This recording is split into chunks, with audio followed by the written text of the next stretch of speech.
What I personally would have liked to have seen in a BioShock game is sort of a broader range of enemies. And I think in BioShock Infinite, we really want to have a sort of a class of enemies that had a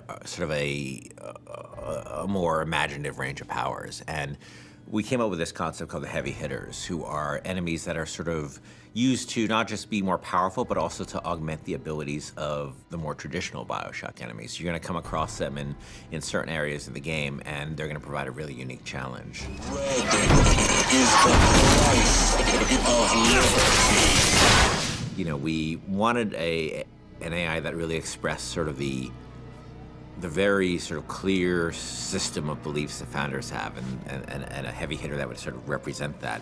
And the Motorized Patriot is sort of the embodiment of that. And they came up with this idea of this creepily motorized, like Hall of Presidents animatronic George Washington. It was specifically the face, specifically this weird, like, porcelain child dolls, you know, poor rendering of George Washington.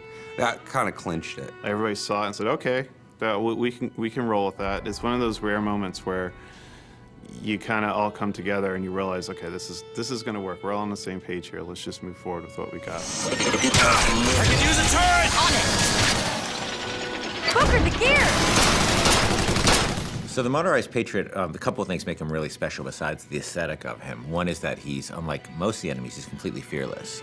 He doesn't have a sense of self-preservation, so he'll just keep coming at you and coming at you and coming at you. You know, despite the fact that you face many different kinds of enemies in this game, you clearly can't reason with this one. He's just gonna keep coming forever, you know? He is sort of a clockwork Terminator. The other cool thing about him, he's got this Gatling gun called a pepper mill. But once you destroy the Patriot, Booker can actually go pick up the pepper mill and actually use it as a heavy weapon. And that's the only place he can get it, was from a destroyed Motorized Patriot. I mean, I also like that, you know, as he starts to take serious damage, his head he actually loses the Washington mask, and it reveals his sort of metal skeleton underneath. The thing I like most about this guy is that I think he's pretty readable as what he does. You know, he's a fairly simple guy. He's not a Swiss Army knife. He's a guy with a big gun, and I think that reads pretty well. He's got this incredible sense of heaviness. He's relentless, and just hearing sort of the things he's saying is both funny and kind of terrifying. But he's, you know, a deadly, deadly enemy.